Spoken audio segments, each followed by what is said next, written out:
All right, good morning.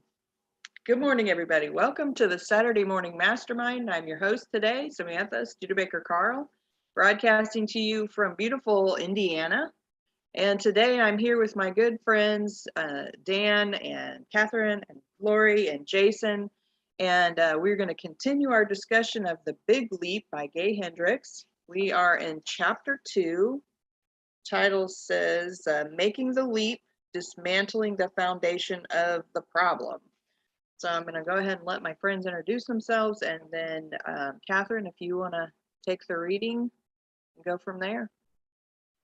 All right, go ahead, guys. Lori Emmons in Denver. Dan Sissick in sunny Las Vegas. And cold too. Good Saturday, everybody. Jason from Tampa Bay area, Florida. Glad to be here. Good morning, everyone. This is Catherine Clement. And I'll start the reading. I was trying to see what page this was. It's page 37. Making the leap, dismantling the foundation of the problem. There's something important you should know about the upper limit problem. When you attain higher levels of success, you often create personal dramas in your life that cloud your world with unhappiness and prevent you from enjoying your enhanced success. This is the upper limit problem at work. In other words, the upper limit problem crosses the boundaries of money, love, and creativity. If you make more money, your upper limit problem may kick in and create a situation that causes unhappiness, ill health, or something else that blocks your enjoyment of your enhanced money supply. If you meet and marry the love partner of your dreams, your upper limit problem may kick in and cause setbacks in your financial life. In short, you have a tendency to follow big leaps forward in your success with big mess ups.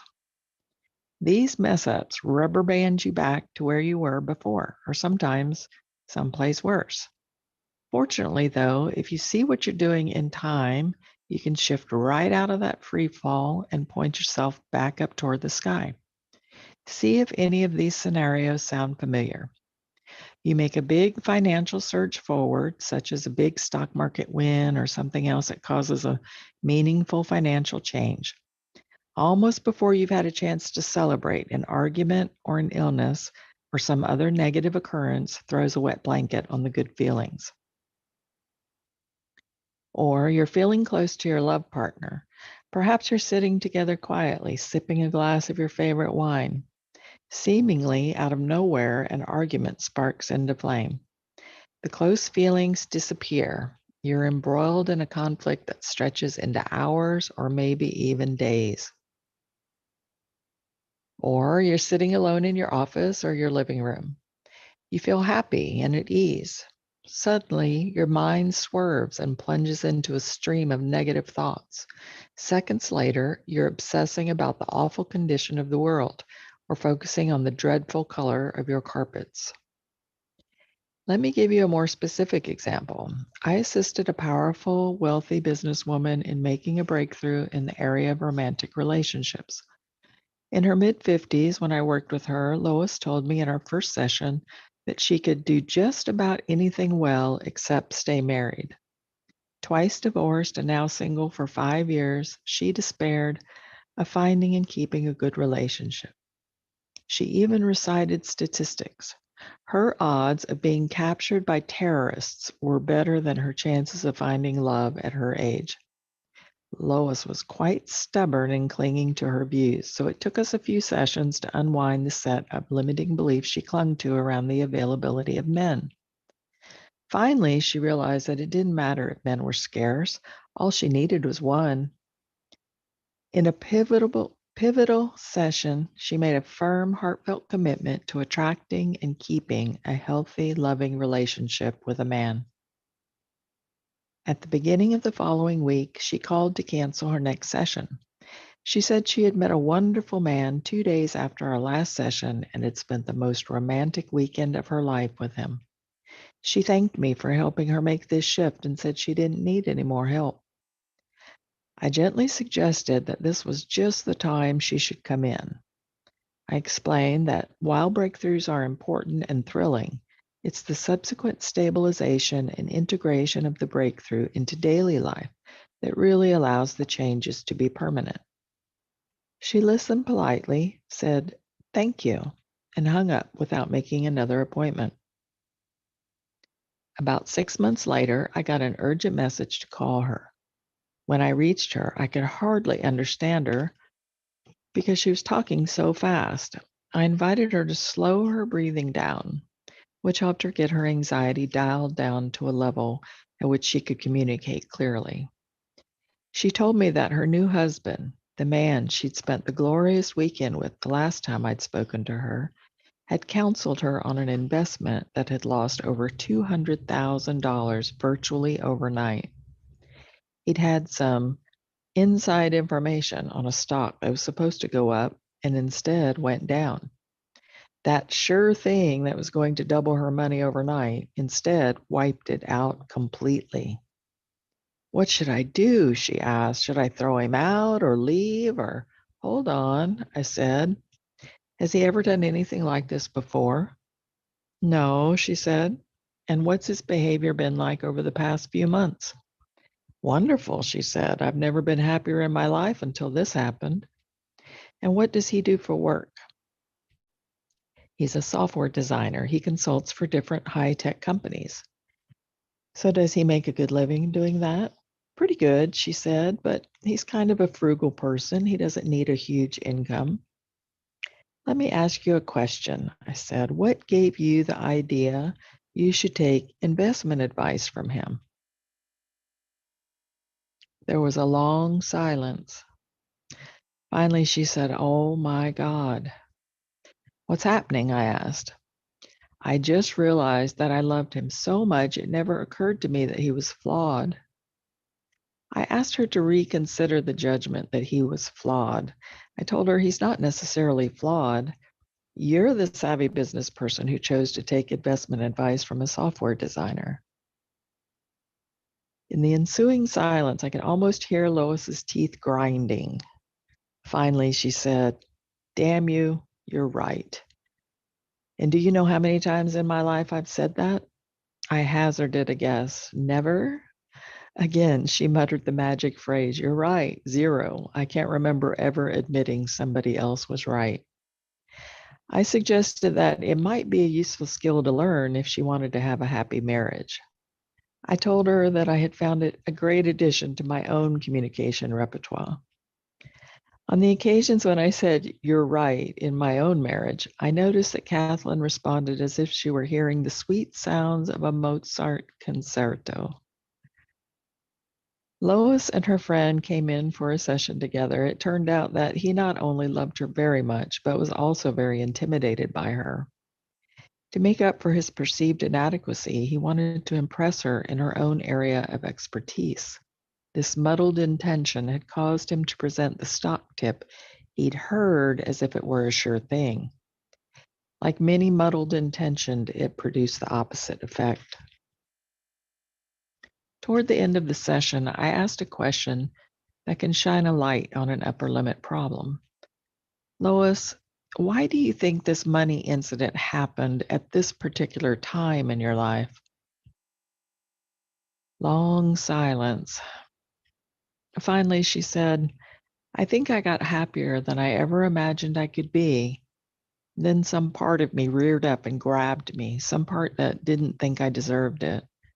I created this drama with Larry to find something wrong with him, to give me an excuse to end the relationship, all because I think I don't deserve to be this happy." "So," I said, "let's make a new deal between you and the universe right now. Are you willing to be wealthy in both money and love?" She took a deep breath and said, "Yes." I complimented her on her insight and her willingness to make a new commitment to feeling fulfilled in both financial and romantic terms. Lois offers a beautiful example of how to handle the upper limit problem. She came right up to the brink of sabotaging a good relationship, but she caught herself in time. She was even able to use the incident as a time of deepening her connection with her husband. 6 months into a close relationship is about when the big issues begin to surface. At that point, most of us don't say, "Oh, I'm about 6 months into this wonderful relationship. It's about time for my big issues to come up and cause me to sabotage the relationship." Instead, most of us go to the opposite extreme. We herald this time of deepening by seeing a fault or flaw in the other person, then studying it so microscopically that it expands into a vast new field of scientific inquiry. Here's a new way. When the big stuff comes up, ask your partner if she or he is willing to join you as an equal partner on a learning journey. If the answer is yes, you join together in a relationship of true possibility. If she or he is more committed to being right than to actual real intimacy, the answer will be something other than yes. Then you must move on and be quick about it. Now, though, let's return to the central issue, how the upper limit problem works and how to eliminate its negative effects on us.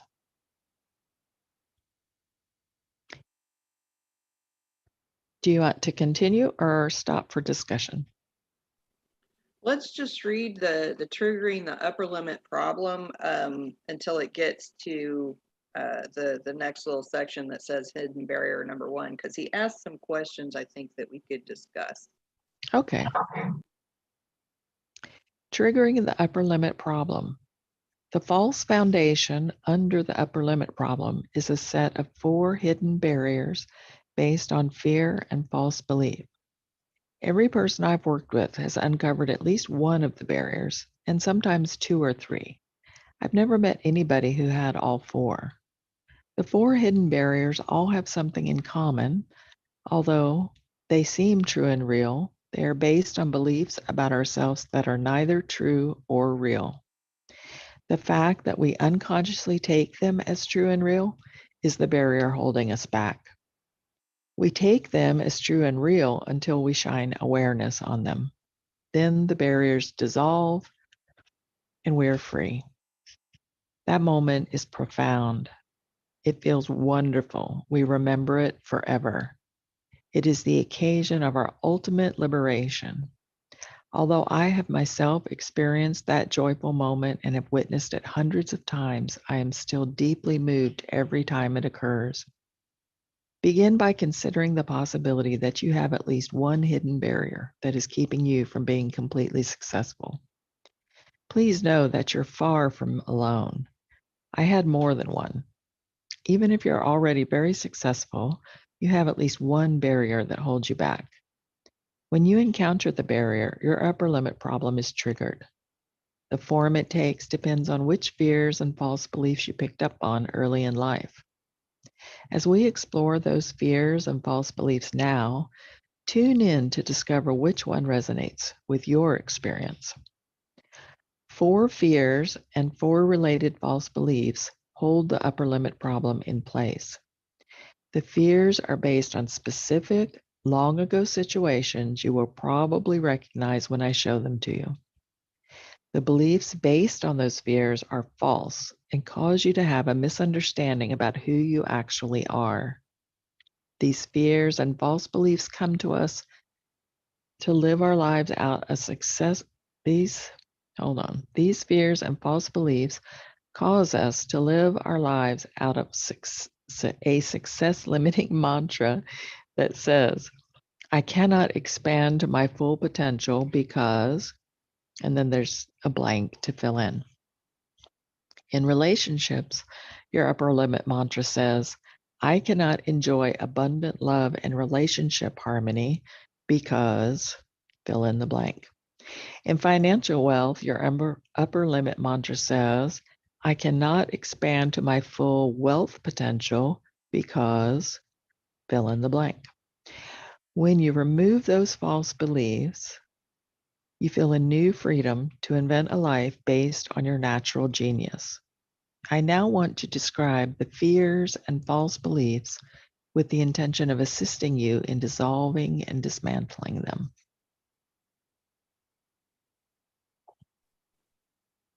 Thank you, Catherine. I appreciate you reading through all that. That's you do such a great job, and I appreciate it so very much. This is a this is a really I like this. Well, it's not. I feel bad for the lady with the story, but I can completely connect with that as to it was kind of an extreme situation what happened with her, and in this when she took this investment advice from her new boyfriend. But I can completely relate to that, where you're feeling all great in your relationship, and then something happens, and you're like upset at the other person. So I mean, I've had that happen to me numerous times in my life with my relationship with my husband. But I I feel like it's also this kind of thing where, if you're not happy in one way or another, is maybe you even are looking for an excuse to make an argument, or make things worse than what they are, or whatever. But I thought it was just really interesting. And I mean, usually in a relationship, you make decisions together. Well, I mean, I don't know about usually, but in my relationship with my husband, we make decisions together, and we weigh all the options before we make the decision. We recognize there's a potential financial scary thing that may or may not happen. And then when something happens, if it's good, we're both happy together. And if it's bad, then we're both sad together, But I don't ever think to myself that, if some bad financial thing happens because of his insistence on us doing it, I don't decide, okay, that's the end of the relationship. And so it was fascinating to me to kind of look at her situation. And she's like, even though she's happy and everything's going great, when the thing happened, instead of kind of coming together as a couple and facing this unpleasantness together, she immediately went to, oh, I don't want to be with you anymore, or was questioning her own sanity in the relationship, like, the end of the world, I can't be with another person because of this financial thing. So that was interesting. What do you guys think? I'm going to go at it from a little different perspective than what you did, and I think this will show up because I think you and your husband, through what all you've been through and how you've handled things, you may not be at the upper limit, whatever, or genius, but it seems like you're working there, and you've learned that it's by you being together, a united front together, and understanding that it's the two of you together, like he was talking about, that understanding. But in most cases, a lot of times people, when I know I have, when I've been in relationships, I really cared about the other person. I wanted to show that I trusted them and I believed them. So sometimes, even over my own, in my head, objections, or I just blindly toss them aside, say, okay, well, they say they got this inside scoop. Hopefully, I don't believe they would do this intentionally. They're doing it for my benefit. But then when it happens, it almost feels like, well, you did this on purpose. You did this to, hurt me. What did I do to hurt you that caused you to want to hurt me? That kind of scenario. And I think that's what people tend to do, is rather than, going up and going to that higher level and saying, why was I taking advice from somebody that I know better, even though I love them and care about them, but I know better that I shouldn't be, because I have a better understanding of this, and I know how better to find the right, she might be a personal planner or something, let's say something like that. So in that sense, why did I? Oh, because I let that overarching blinding love, so to speak, take over. And I think sometimes that's what we do, rather than kind of finding that game plan to work together and not let that be something that will come into play, because obviously I think you and your husband have worked hard at that, have realized that that's the best way for as a unified couple to come and handle those things so that doesn't happen to you.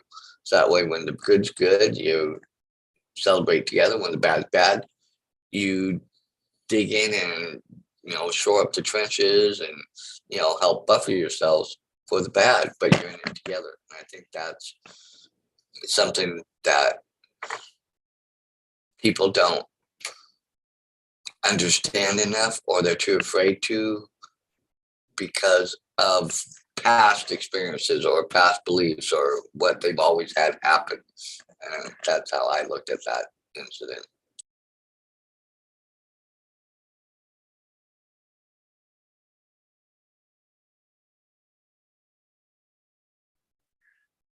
Hey, thank you once again, Catherine, for your reading. You really do a fantastic job. I enjoyed listening to you, and I appreciate your points there, Dan, and you too, Samantha. I just find it so revealing, these questions that he's asking us to, these mantras, I guess he's calling them, but it's interesting to me that through all the books we study, they have these penetrating questions that when you ask yourself these things, they really shed light on or may shed light on a belief, or like that, like what he's speaking of, that we may not have even been aware we have. So I just think this is great that we're delving into this, and there was a lot that you covered there. So I just wanted to point that out. These are some great questions. And, I was able to think about the limiting beliefs that I probably hold as well, but it's apparent to me that this deserves the effort and requires us to do a little work on at least to get to these to actually uncover these beliefs so that we can shed some light on them. So once again, thank you, everybody.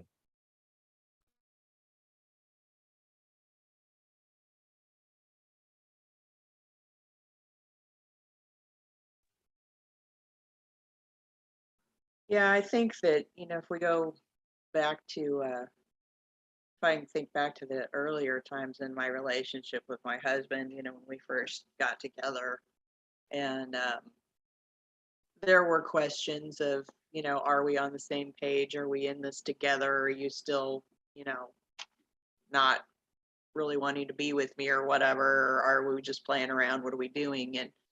And I don't know how we got through that first, year or so. I guess that we just were kind of together because we liked each other and all of that. And then, then I don't know. I mean, I had some things in my own mind that I was like, this is a person, I'm with him, and and he really loves me and wants to have a family, and I didn't have any reason not to, So I was like, okay, let's do this thing, And I was having a good time, right? But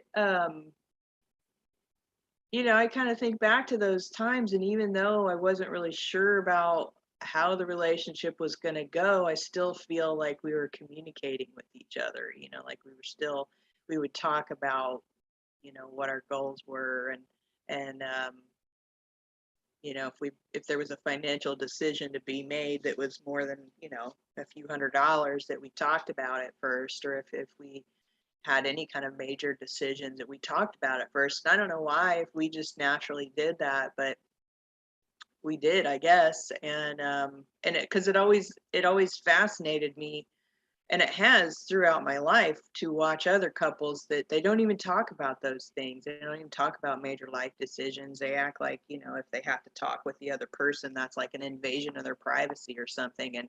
And that always boggled my mind. I never understood it, as to why you would, in a relationship, keep big major information about your life from the other person as if they're not a part of it. And I don't know.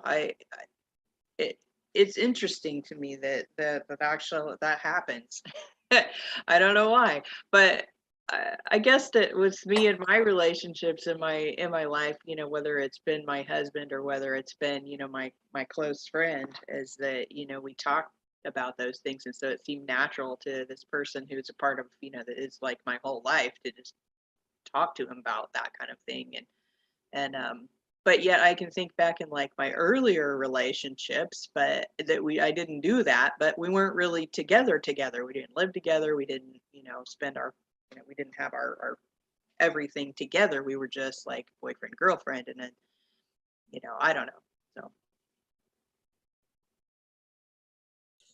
But I think you brought out some good points, and I think you brought out some ideas of what he's trying to get to in this chapter, in chapter 2, about, you know,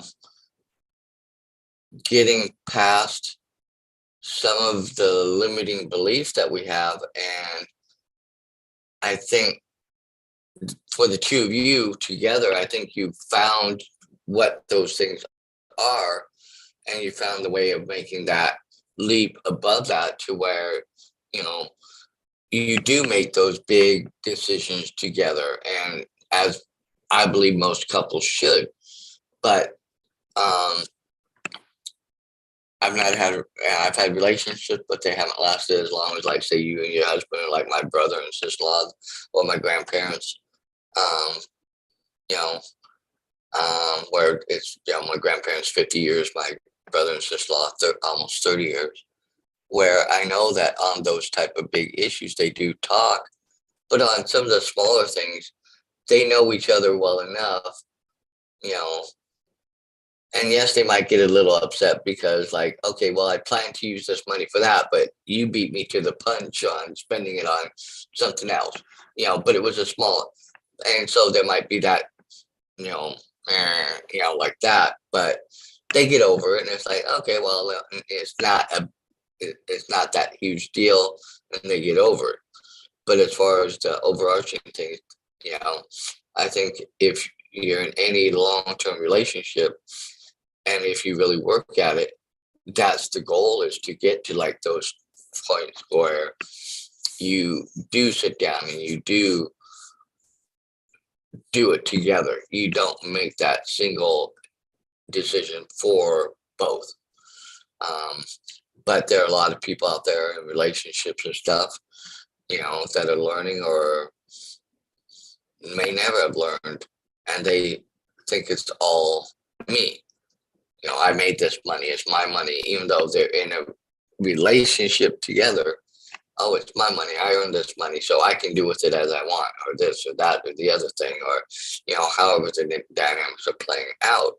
So in that sense, you know, and then their limiting beliefs come in, and then they start getting, you know, and it just becomes this big, for lack of a better, kind of like a dog fight.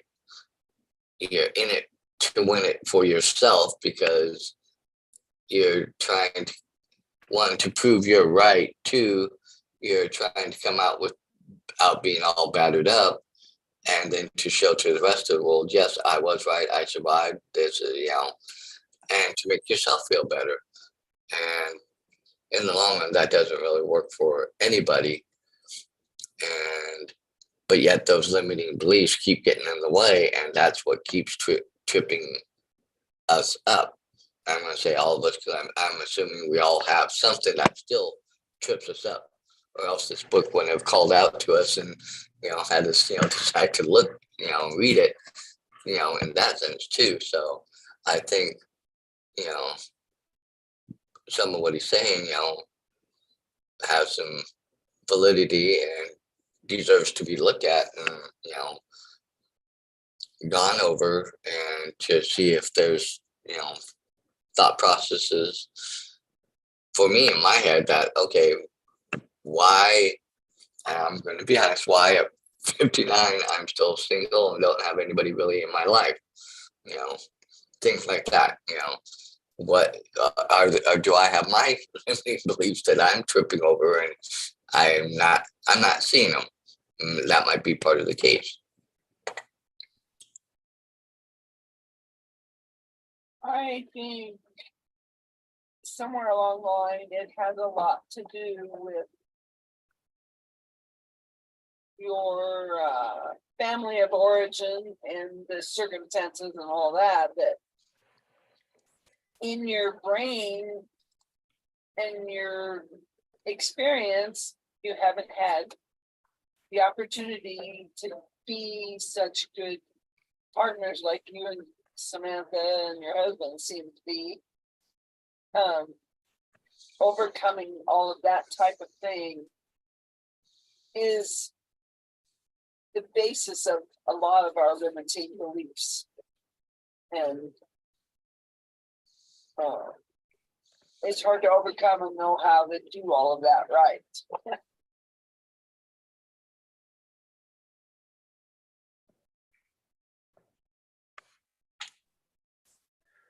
Yeah, and I'm thinking, it's occurring to me that some of our limiting beliefs, or at least maybe some of mine, might be dependent upon, where I am in my life. Like you're saying, Dan, like I believe, like one of those questions might be, I cannot have a major relationship, or have major successful relationship until I am have whatever certain status, maybe financially free, and something along those lines.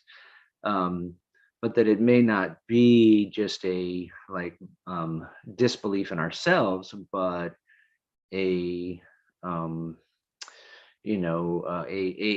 the idea that we must achieve, or something else in our life in order for us to then be able to have whatever it might be.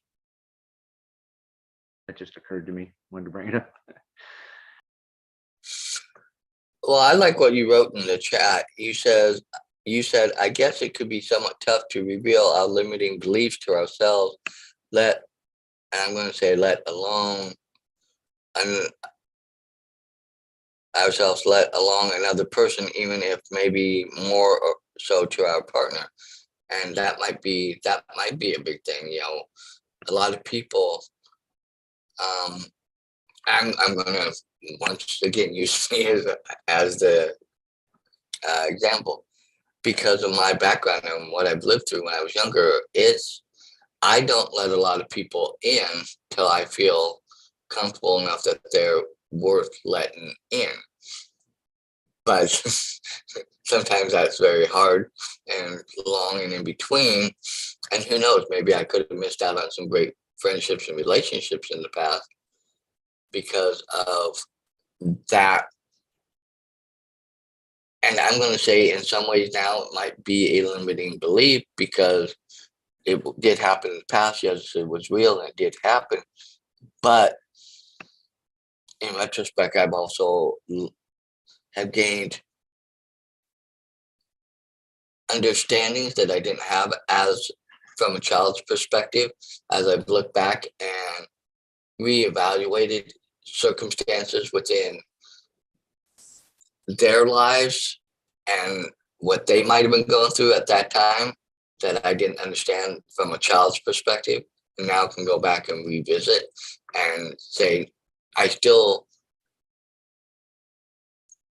don't condone what you did, or it wasn't right for you to have done what you did, but I can have a better appreciation. So now maybe that can maybe be the catalyst for me to maybe help let go of that limiting belief and supersede it with something new and better. I'm just not sure what.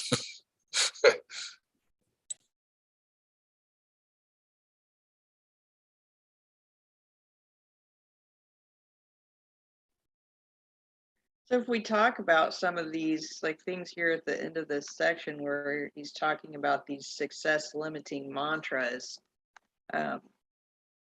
we just kind of talk about these a little bit. So the first one says, I cannot expand to my full potential because what comes up for you guys? I mean, for me, I kind of am like, well, I'm not even sure what that would mean. For me, I'm like, I don't know. What would my full potential mean?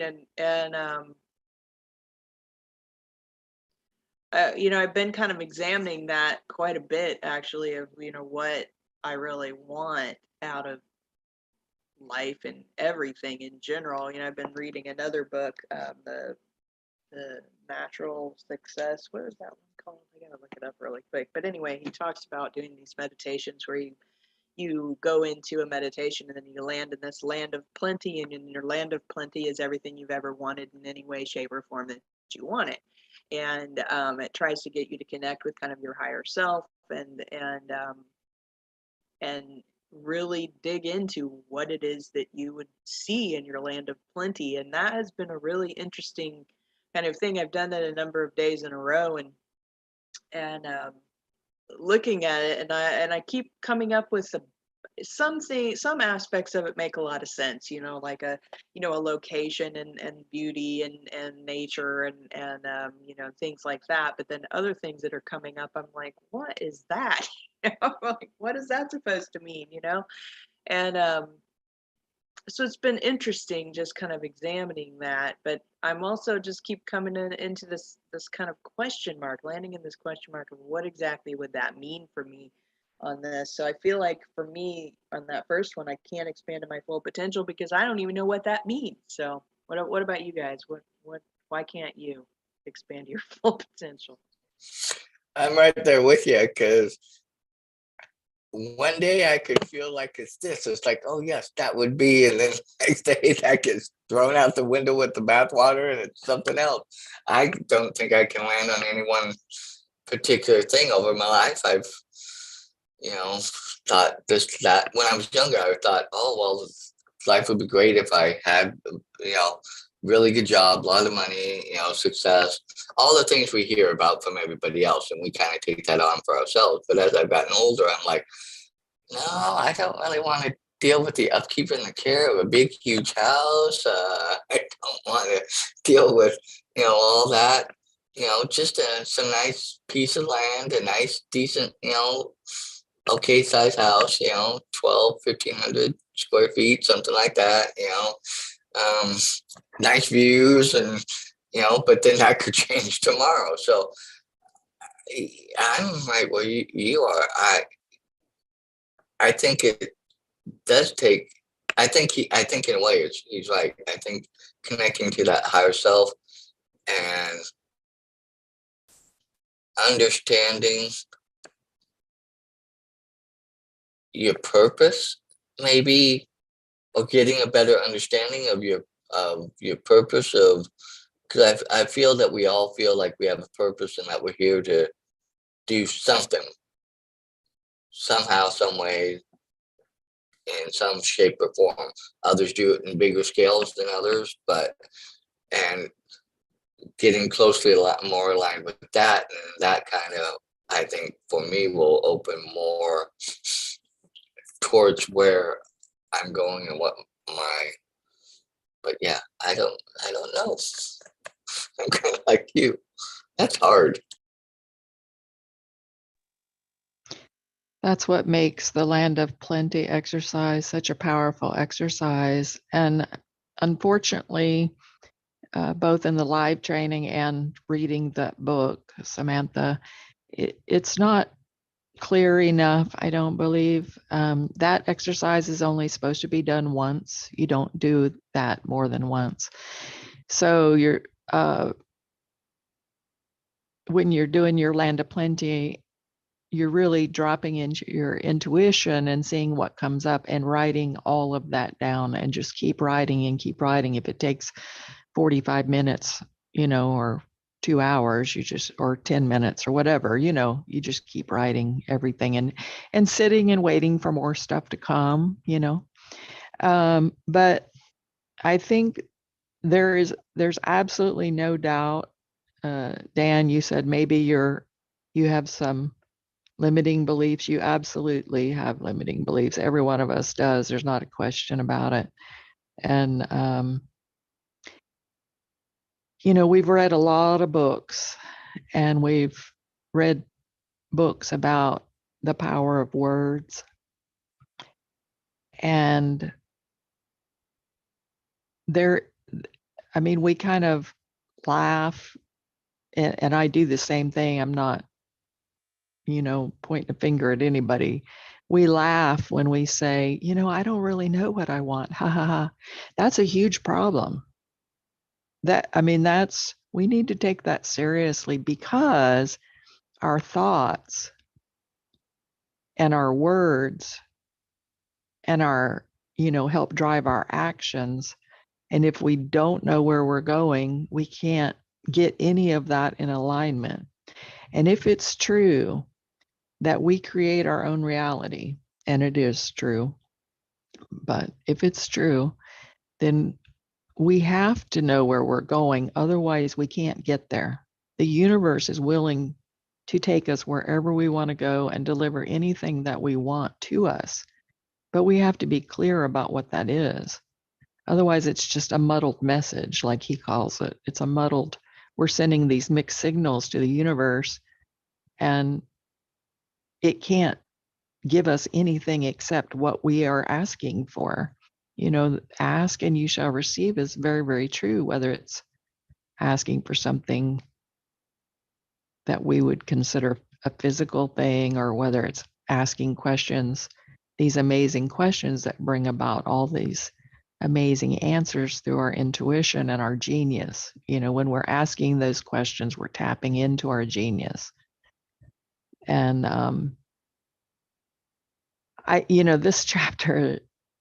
this part of this chapter is kind of healing for me a little bit, because I'm actually somebody that gave somebody advice that cost them hundreds of thousands of dollars. And the guilt that I carry from that, I mean, I can always say, well, they shouldn't have listened to me because I'm not a financial expert.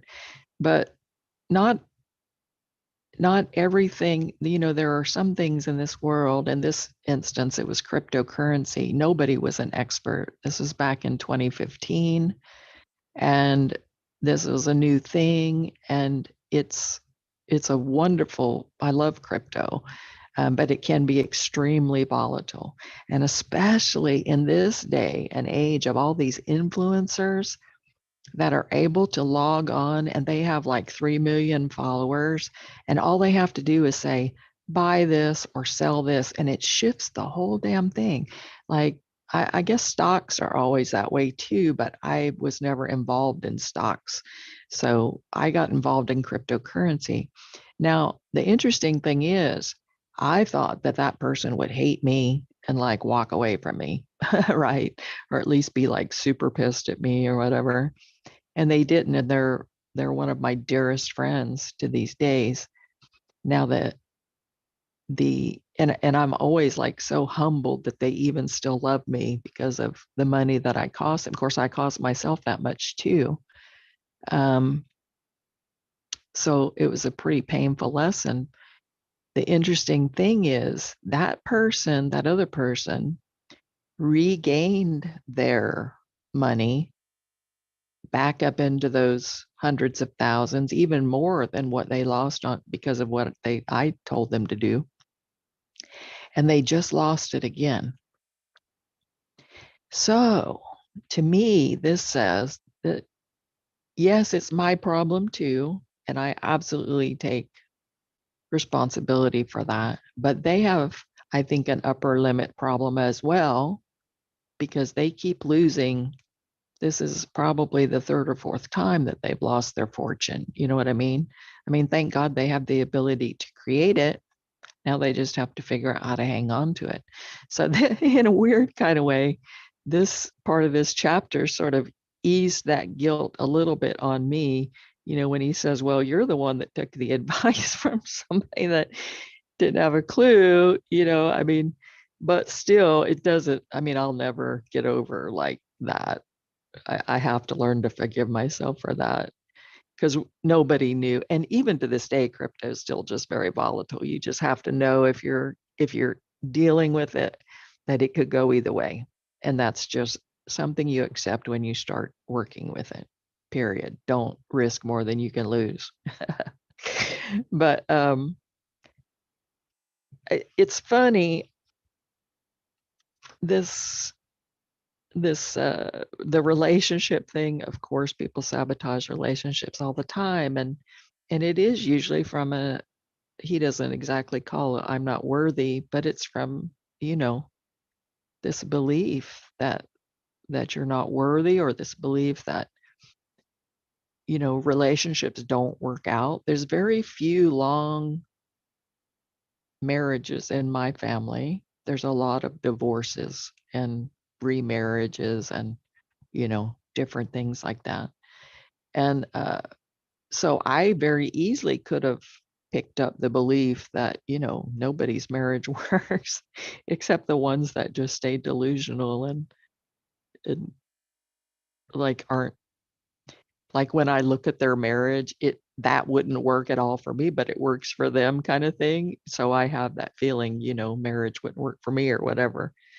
But yeah, exactly, Dan, that we're not good enough for them. If we get with somebody and we're seeing all their, because, you know, when you're in love, you're seeing all of their greatness and their everything's wonderful about them. And like she said, you know, I loved him so much, I didn't realize he could be flawed. Well, it's not really flawed. Like everybody has things about them that aren't perfect, but you do when you're first in love, you don't see all those flaws, you know. And then pretty soon that honeymoon period's over and you're two people that are working off of limited beliefs that just haven't exposed them, because once you expose them, their power is taken away. That's the amazing thing.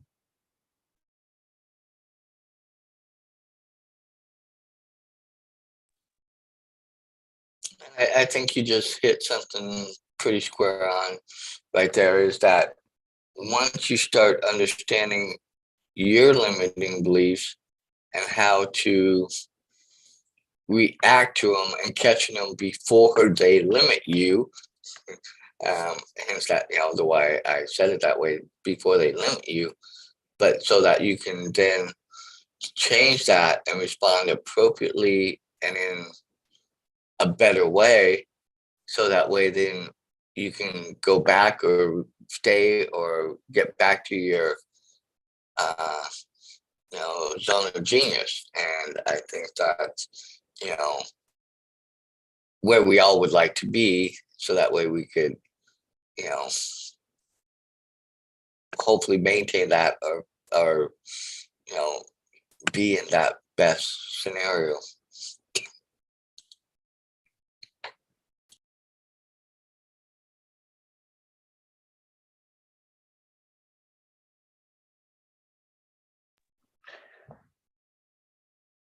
Yeah, I want to hop out because I think, like, you know, you nailed a few things there, Catherine, in regards to what you're speaking of. And I think, you know, early on you were mentioning, you know, about not knowing what we want and how that can be a problem. And I mean, I mean, yeah, I mean, just think about how difficult we have of a time even just focusing on one thing. Our attention spans are so short these days, and you know, if we aren't able to um, focus uh, on really anything for long amounts of time because we're so used to all the distractions and everything, then I mean, it certainly makes sense that we have a problem being able to focus on the things that we would love to have, or the way where we love our life to be, when we also have these limiting beliefs that are sort of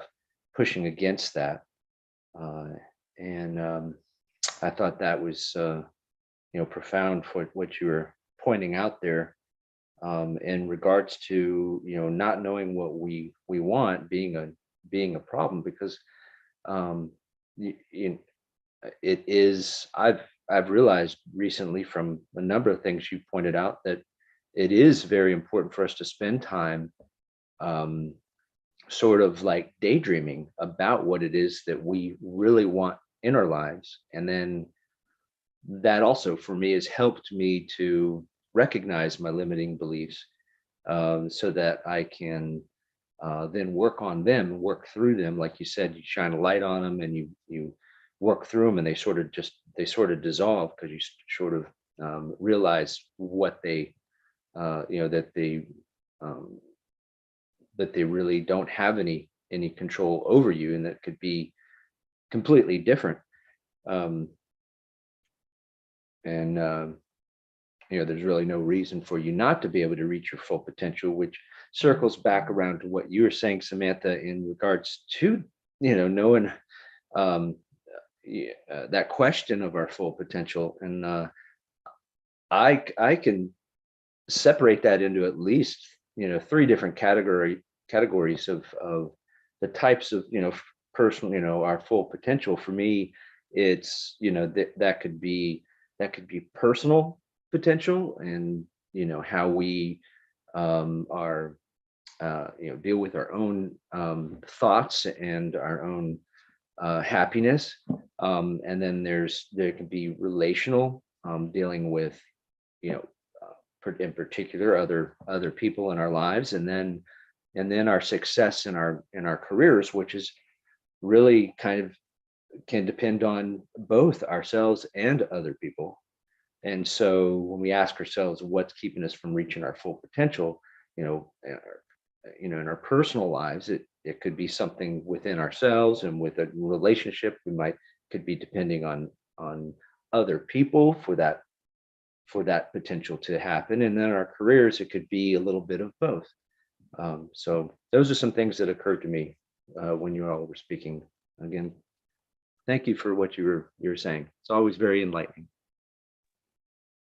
Good point, Jason. The concept of dividing it up into different categories of our life, that makes a huge difference in that question, I feel like, because, I mean, it's obvious to me what I want in my relationship, and then what I want for myself, my just, I don't know, general well-being. Obviously, I want to be healthy, and I want to have a good relationship, and I want to have, time to myself where I can enjoy nature and peace and all of that.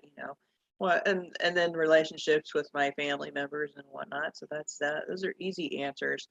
And I guess when it said, full potential, I'm sitting there thinking it's got to be this big, broad, some life purpose kind of thing, and versus just these individual things. So that helps to clarify where I need to be asking these questions. I mean, even though he's asking a couple of the questions right after that about relationships or wealth or that kind of thing. Yeah, good point. I've got just a general question just to throw out to all you, because this just occurred to me back when Kath was talking, and then even more so when Jason was talking about, and maybe Catherine can help on this too. I think she'll have something on that. When kids, do you think in a way kids are operating in the zone of genius when they're themselves, just being kids, they're full on selves and things like that? And then to add on to that, and then when you ask them, say, like what they want when they grow up, or their life, they pretty easily have it all.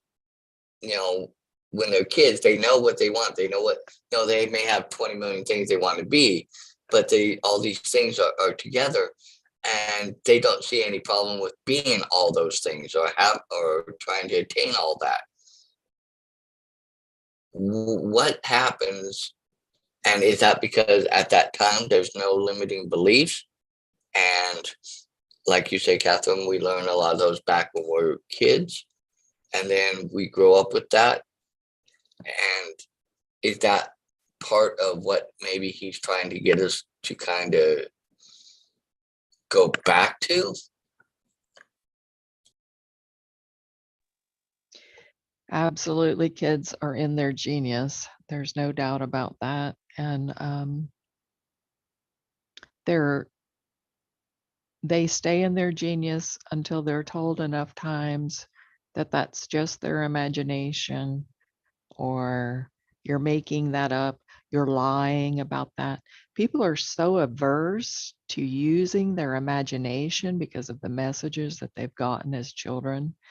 And imagination is how we create. That is the seed of creation. How can we show the universe what we want if we can't even imagine it for ourselves? So we really do children a disservice by crushing their imagination. Then we put them in school, and instead of withdrawing the genius that they already have within them, instead of bringing that out, we just start shoving in concepts and quote facts, which we all know facts just kind of shift, don't they? Like facts seem to be very mutable here or something. I don't know, but you know, we kill it in them. We stuff that genius right out of them by stuffing in all this information and telling them how many times did I get sent to the principal and physically, today it would be called assault because they used this big ass wooden paddle with holes in it. And they really got some wind on there and left marks on your butt because I would be trancing out, using my imagination as a child, not paying attention, daydreaming, whatever you want to call it. Oh my gosh. So and I'm just now even thinking about that. Thank God I didn't allow that situation to stop me from using my imagination, but how many children would if they were getting physically beaten for it? You know what I mean? So so I'm glad I didn't let it stop me. But yeah, we have to get clear on what we want so that the universe can bring it to us. And the land of plenty is an amazing exercise because the power of it is that after you do it, you look back at it and you figure out about 9 different themes um, that you see in there, and then you write your choices. I choose, you know, and you write your choices based on those themes. And then because it's written, and then you can speak it every day. And after you speak each of those 9 choices, you really envision it and embody it. Then you're giving very specific information for the universe to give you feedback, instead of this, well, I don't really know. Haha. I do the same thing, but we do ourselves a disservice because we're cutting off we have an amazing ability to manifest things. And I know everybody in this Zoom has witnessed themselves manifesting things. It might have been shit. I manifested a lot of shit in my life. But I'm a powerful manifester. I'm like huge.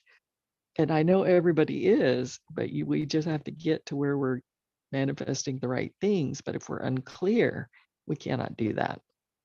So we got to get clear. And I just want to say, Jason, um, it can be difficult for some people more so than others to quote reveal their when they discover them, to reveal that to other people, to accept it for themselves and to reveal it.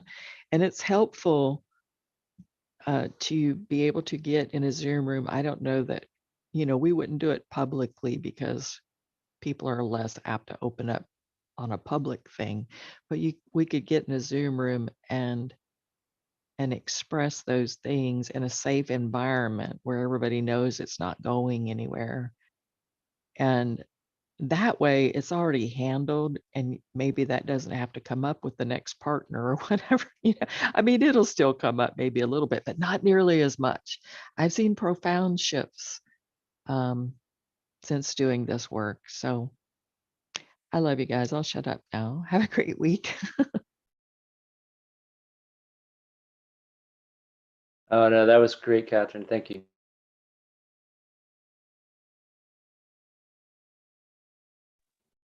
Yes, thank you, Catherine. Thank you. Anybody else have any final thoughts? We're past the top of the hour, so we probably need to wrap it up. No, just that it was a really good conversation today. Awesome. Yeah, sure was. Mm. I think that's reminding me to get clear on what it is I want and my goals, and allowing that, and getting in alignment with it, and, being okay with having that success that you want in your life, and um, visiting those difficult questions and working through those, all are going to be very helpful. It's like what he said in the book earlier when discussing with that in that example with that lady, that it takes a little bit of work and updating. It's not just just do it once and you're good to go, and it's good to revisit it, and it's okay. It's all good. Thank you so much, everyone. Yeah, for sure. And it's really fascinating to me. I was just kind of glancing ahead where it's talking about these hidden barriers and what they are, and it's really interesting that to me how similar what he's talking about in this book is to the other book that Catherine and I have been reading and doing a study on. And that other book is called The Secrets of Natural Success by William Whitecloud, and it's just really weird how it's completely paralleling. But anyway, if anybody's interested in that or learning about that land of plenty meditation, then it's in that other book. So it goes along really well with what we're reading here. So anyway, with that, guys, have a great, awesome, amazing week. And if you'd like to, oh, Dan, jump out, say whatever. I was going to just jump out and kind of just say one last thing, because in this little chat today, it made me think I need to sit and daydream more, just to sit and daydream more and maybe connect back into some of that, so I can feel that, and I'm going to say in a way, innocent energy to reinfuse and reinvigorate me, and maybe help reconnect with some of the dreams and things I had from earlier and younger.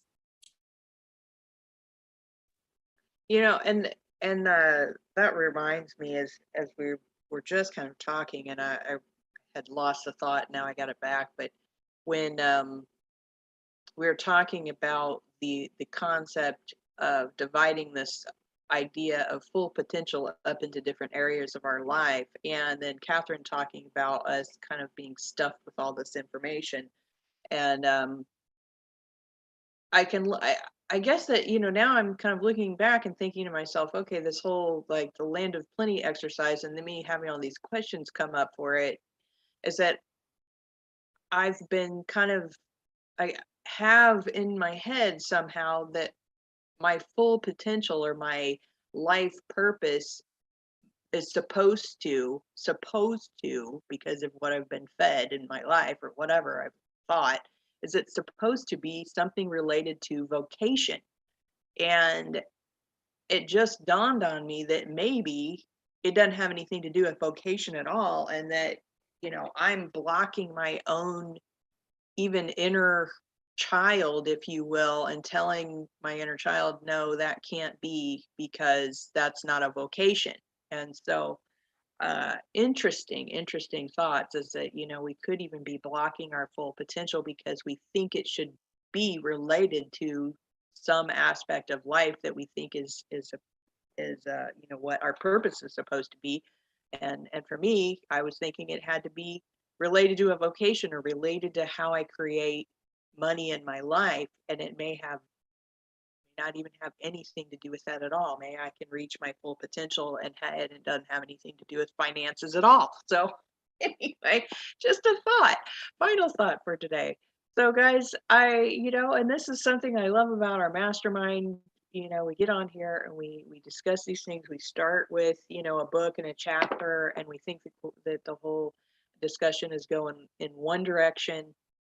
And then we get insights that are completely, on a different direction, or even, something that we didn't even think of, because we're talking to each other about this. And this is huge, because every time I read a book, I get ideas and I get my perspective and that person's perspective, and that's all we get. But yet, when we get together and we talk with each other, we get all these other perspectives that we would never otherwise have if we didn't have conversations about it. So, if you want to be a part of this, we'd love to have you. If you'd like to have insights that you would never otherwise have without having a conversation about it, that's what we're all about here. So, guys, come join us. You can find us by just searching for Mindset Mastery Collective. You can find us on Facebook. You can find us on YouTube. You'll find our website, which has all the links to all those places. And then you'll find the link in our Facebook group where you can join us each week. There's a pinned post at the top of the group that shows all our replays from our previous discussions, and it shows the link in there how you can join us. The link doesn't ever change. It's always the same link to get to Zoom,